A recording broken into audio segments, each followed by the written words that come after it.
Welcome to Deoria निजी ITI। मैं श्याम चौहान। आज हम आप लोगों को फाउंडेशन बोल्ट के बारे में बताएंगे। फाउंडेशन बोल्ट का प्रयोग हम चीनों को कंक्रीट के ऊपर फिक्स करने यानी कि जकड़ने के लिए प्रयोग करते हैं। Foundation bolt A, B, C, D छह प्रकारों द्वारा निर्दिष्ट किया जाता है। एक फाउंडेशन बोल्ट मुख्यतः निम्न प्रकार से होते हैं जिसमें पहला होता है हमारा आई बोल्ट, दूसरा हमारा होता है रैग बोल्ट,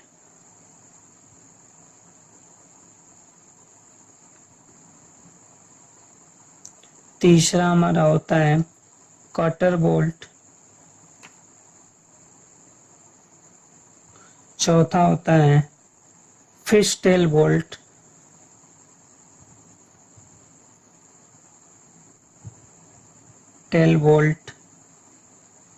पांचवा होता है हमारा लेविस बोल्ट।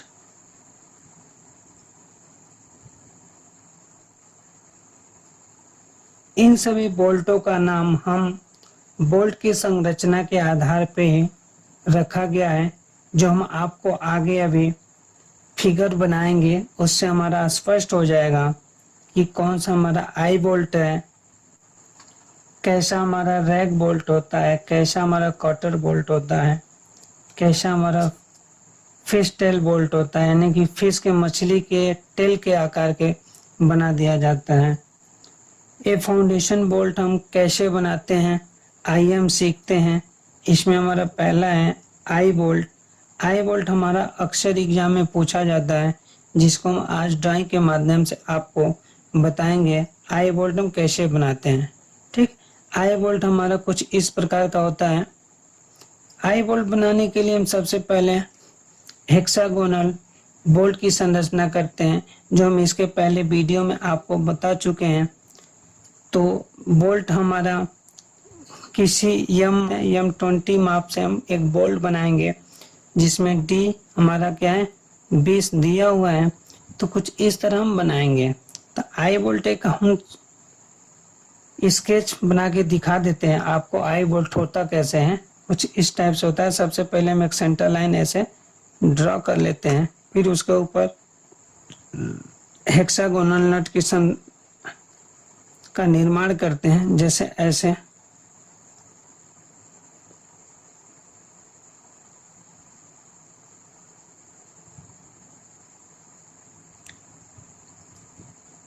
ऐसे सबसे पहले हेक्सागोनल नट बनाते हैं, उसके बाद हम वाशर बना लेते हैं, उसके बाद मशीन का बेस बनाते हैं कुछ इस तरह करके। इस टाइप से हम बनाते हैं। ये हमारा बोल्ट होता है जो नीचे की तरफ ऐसे आया रहता है। इसकी माप डी होती है 20 mm। ठीक, यहाँ हम एक और भी लाइन दिखाते हैं, क्योंकि हमारा ये मशीन का बेस होता है जिसमें छिद्र करके इस बोल्ट को डालना होता है। तो हम इसको बोल्ट को आसानी से डालने के लिए 2 mm या 1 mm और अधिक ज़्यादा छिद्र करते हैं, ताकि बोल्ट हम आसानी से उसमें डाल सकें। इसके बाद इसको ड्राइंग में हम सेक्शनिंग कर लेते हैं। कुछ इस तरह हम बोल्ट का निर्माण करते हैं। ठीक, उसके बाद ये ऐसे आता है बोल्ट। यहाँ पे हम एक गोला बनाते हैं ऐसे, और यहाँ पे एक आई बना देते हैं, यानी कि ये जो हमारा सेंटर है इसके सेंटर से ऐसे गुजरता है। कुछ इस प्रकार हमारा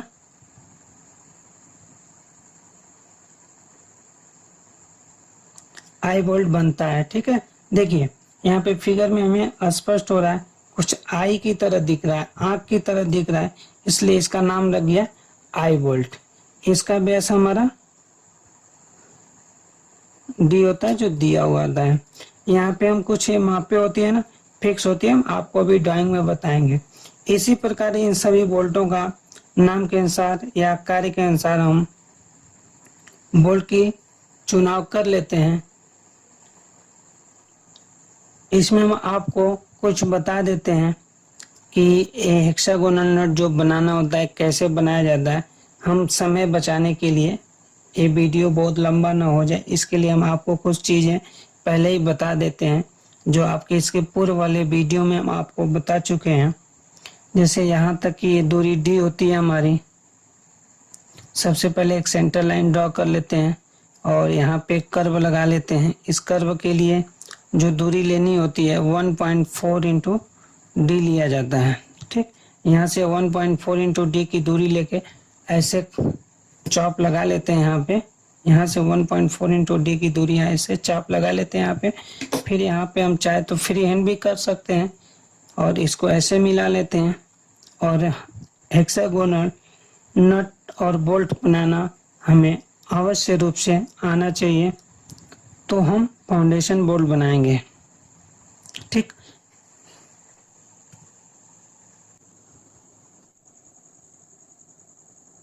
इसके बाद हम आगे और बोल्ट को आगे बढ़ाएंगे।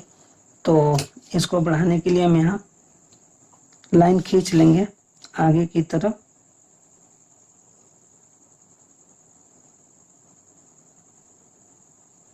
बढ़ाते हुए ड्रॉ कर लेंगे ऐसे।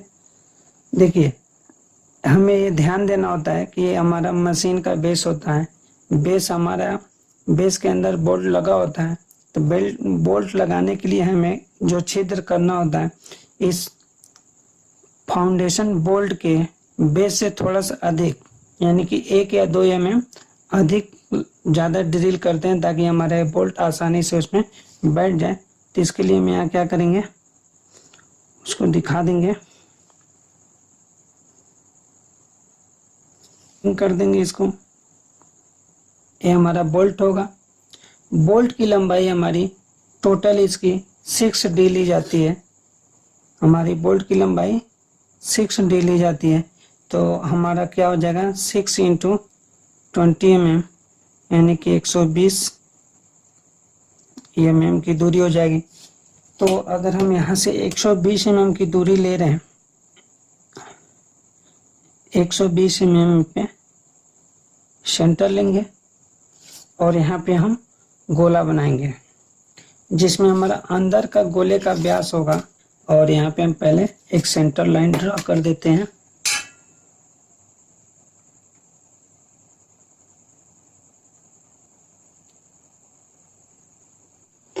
इसके बाद 1.6D का एक रेडियस लेंगे। क्या लेंगे, आर रेडियस लेंगे 1.6D।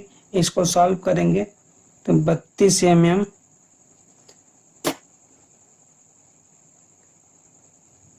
रेडियस अपने प्रकार में लेते हुए एक यहाँ गोला बनाएंगे।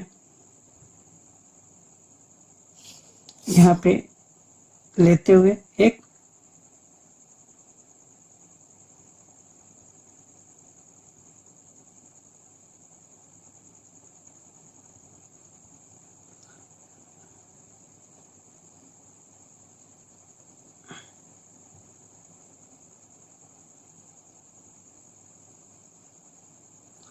गोला लगाएंगे। और ये हमारा गोला पूरा बंद नहीं होगा, थोड़ा सा हम यहाँ पे ओपन रखेंगे।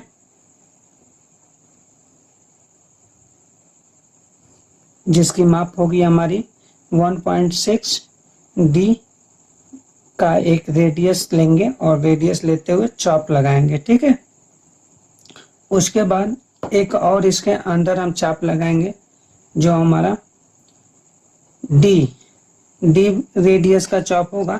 तो हम अपने प्रकार में लेंगे यहाँ पे डी रेडियस, एक बाहर वाला 1.6 रेडियस का चॉप लगाए हैं, यानी कि गोला लगाए हैं। और इसके अंदर वाला हम डी व्यास का, डी यानी कि 20 mm रेडियस लेते हुए अपने प्रकार में यहाँ एक अंदर चॉप गोला ब्रीथ बनाएंगे। डी हमारा कितना है 20 mm। 20 mm हम अपने प्रकार में लेंगे और यहाँ पे चॉप लगाएंगे। एक ब्रीथ बनाएंगे जो हमारा पूर्ण बंद नहीं होगा, आधा बंद होगा। ठीक,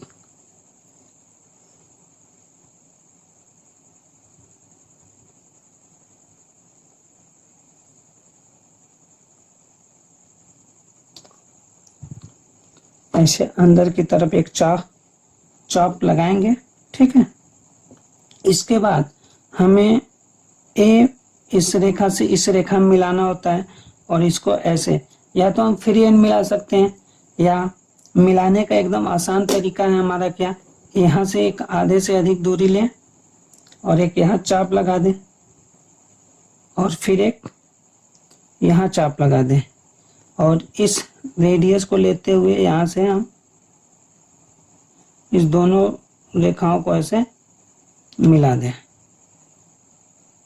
हम आसानी से मिला देते हैं। ठीक, उसके बाद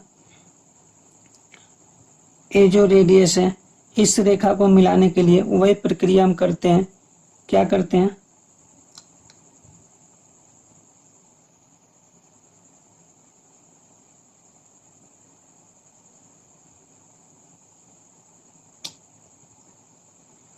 यहाँ आधे से अधिक दूरी लेंगे और यहाँ चाप लगाएंगे।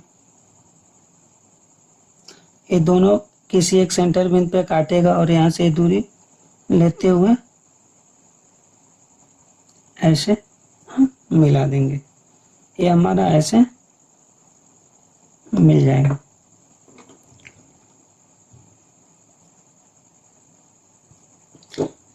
इस तरह हम इसको आसानी से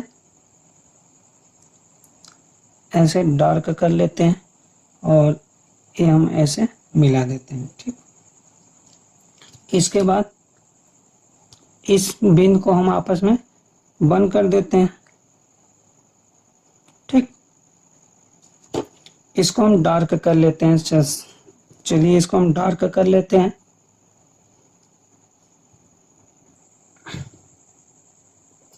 इस प्रकार हम बना लेते हैं।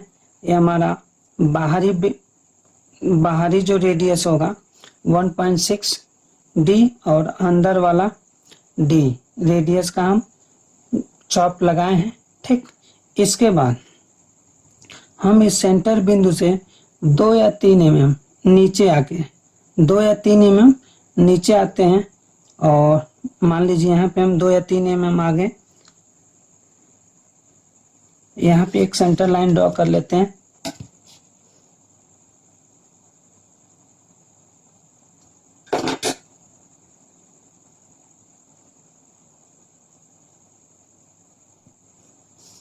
दो या 3 mm नीचे हम आके ये टोटल दूरी हम अपने प्रकार में लेते हैं।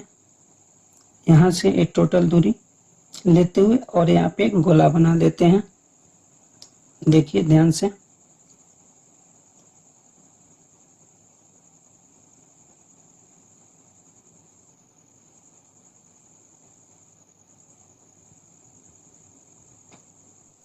ऐसे हम यहाँ गोला बना देते हैं। अब बगल का जो भाग होता है इसको कंक्रीटिंग करना होता है। ठीक है, तो यहाँ पे हम कंक्रीटिंग दिखा देंगे।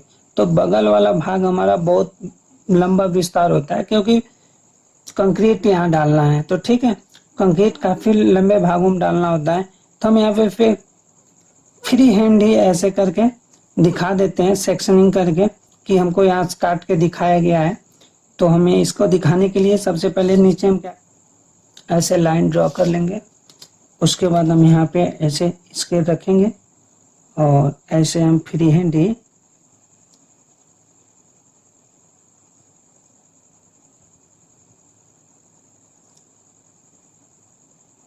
ऐसे हम मिला लेते हैं।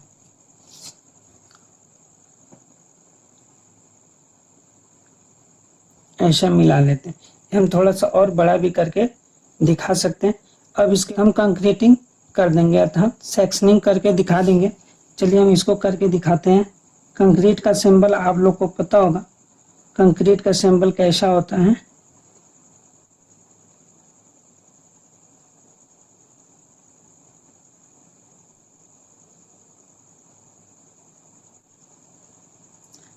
इस प्रकार हम इसको सेक्शनिंग कर लेंगे,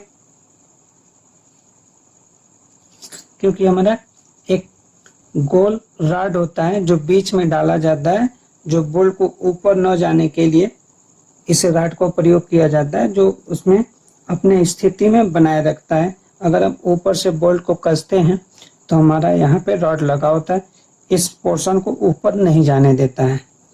तो यहाँ ऐसे हम बना लेते हैं। ठीक, कंक्रीट हमारा लंबोतरा होता है, तो इसका सिंबल ऐसे हम कर लेते हैं।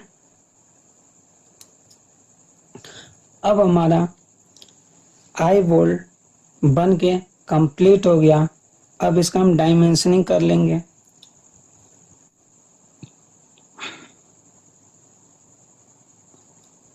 ये हमारा डी होता है,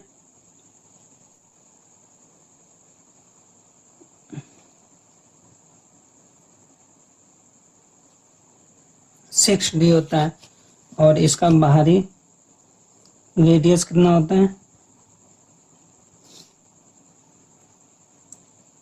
आर इक्वल टू 1.6 डी।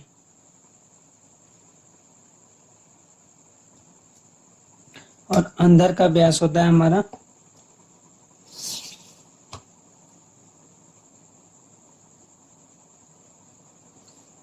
हम इसमें एक सेक्शनल व्यू यहाँ बनाते हैं। जैसे हम सामने से इसको फ्रंट व्यू देखते हैं, ये हमारा बीच में जो रॉड डाला गया, इसको दिखाने के लिए हम यहाँ पे एक अलग से एक ड्राइंग और भी बना लेते हैं, जो हमें इसके अंदर के भाग को दिखाता है। इसी का सेंटर लाइन यहाँ लेते हुए यहाँ पे हम इस सेंटर के 2 या 3 mm नीचे वाली जो सेंटर लाइन होती है, उस सेंटर लाइन को यहाँ पे हम प्रदर्शित कर लेते हैं। इसका हमारा डी व्यास है, यहाँ पे भी हमारा अगर सामने से साइड से देखेंगे तो हमारा उतने ही में आपका यहाँ पे दिखेगा। ठीक, और ये हमारा ऊपर का जो भाग होता है सिलेंड्रिकल होता है, तो इसको हम ऐसे सिंबल से दिखा लेते हैं, या ऐसे हम यहाँ से प्रोजेक्शन लाइन इसको ड्रॉ कर लेंगे।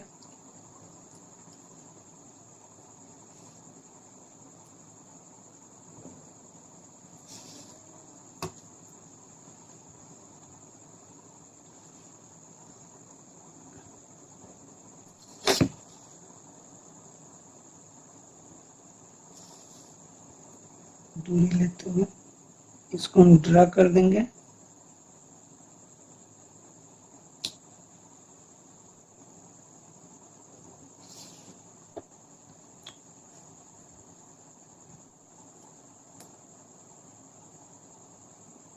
बोल्ट है, इसका जो सेंटर बिंदु है और यहाँ पे जो लगी हुई रॉड जो लगाई गई, इसका सेंटर बिंदु हमारा सदा एक ही सेंटर बिंदु होना चाहिए, आगे पीछे नहीं होना चाहिए।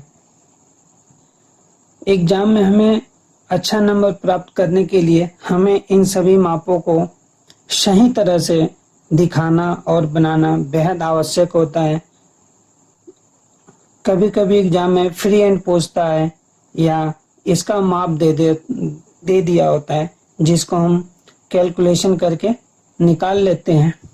और हमें ज़्यादा नंबर प्राप्त करना है तो हमें इसके सभी डायमेंशन पता होनी चाहिए। ये हमारा होता है नट